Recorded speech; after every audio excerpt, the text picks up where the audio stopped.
जब हमने आपसे वेंटिलेटर्स के बारे में पूछा तो आपने कहा कि नहीं, थाली बजा लो। जब हमने आपसे पूछा कि डॉक्टर्स नहीं है, ऑक्सीजन नहीं है, तो आपने कहा कि दिया जला लो, अंधेरा कर लो। आएंगे वजीर आजम और ये ऐलान करेंगे कि अब सड़कों पर निकलो, ढोल बजाओ और ये ऐलान करो कि उठ जीडीपी, जिस तरह हमने ये कहा था कि गो कोरोना।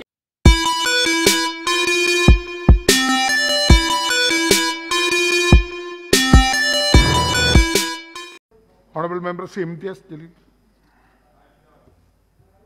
अध्यक्ष महोदय, 8 मई 2020 की वो सुबह मुझे आज भी याद है, जब सुबह मुझे फ़ोन आता है और ये जानकारी मिलती है कि 16 मजदूर जो मध्य प्रदेश जाना चाह रहे थे वो ट्रेन के नीचे आकर कुचल कर मर गए। मैं जब वहाँ पर उस जगह के ऊपर पहुँचा जहाँ पर ये मजदूरों की मौत हुई थी, तो वहाँ पर पुलिस वाले थे। मैंने कहा कि कितने लोगों की मौत हुई है, ये बॉडीज़ कहाँ पर, किस अस्पताल के अंदर ले जाया गया है।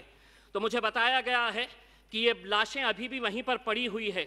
लाशों का मतलब ये था कि छोटे छोटे गोश्त के टुकड़े वहाँ पर पुलिस वाले थैलों के अंदर भर रहे थे, ये हालत थी।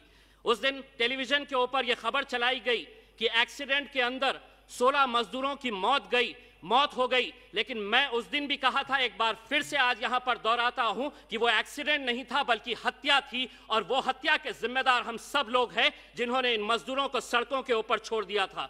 ये महज एक इत्तेफाक हो सकता है कि उसी दिन अखबार के अंदर ये खबर आई थी कि विदेशों में रहने वाले जो भारतीय हैं उनके लिए विशेष प्लेन चलाए जाएंगे।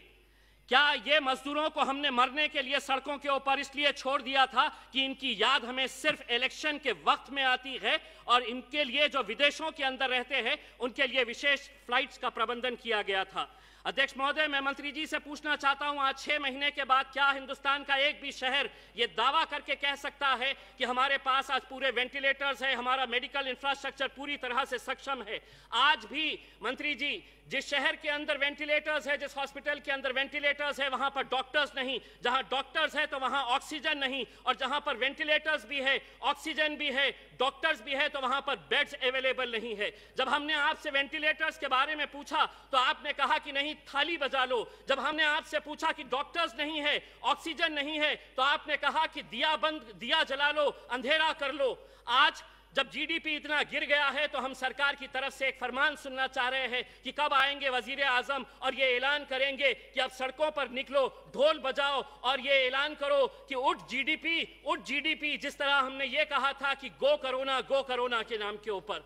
हमने अपना मजाक पूरे मुल्क में नहीं बल्कि पूरी दुनिया के सामने ये किया था। आज चाइना के अंदर इस बीमारी का जन्म हुआ, इटली, ब्राजील, स्पेन के अंदर ये पली बड़ी, जैसे ही भारत के अंदर आई तो ये हिंदू और मुसलमान का शक्ल इख्तियार कर ली। बड़ा अफसोस होता है मंत्री जी हमें, जब इस सदन के अंदर बैठे हुए एक सांसद ये कहते हैं कि ये बीमारी इस देश के अंदर फैली तो तबलीगी जमात की वजह से फैली। अगर कसूरवार कोई था तो उसके ऊपर आपकी सरकार है, आप लीजिए उसके ऊपर कार्रवाई। लेकिन इस तरह ऐसे मौके के ऊपर जब लोगों की जानें जा रही थी, उस वक्त हम हिंदू मुसलमान कर रहे थे। सारे टेलीविजन चैनल के ऊपर यह दिखाया जा रहा था कि यह बीमारी हिंदुस्तान के अंदर फैली है तो एक तबलीगी जमात की वजह से फैली है। अगर किसी की तरफ से कोई गलती थी तो आप बोलिए, आपकी सरकार है।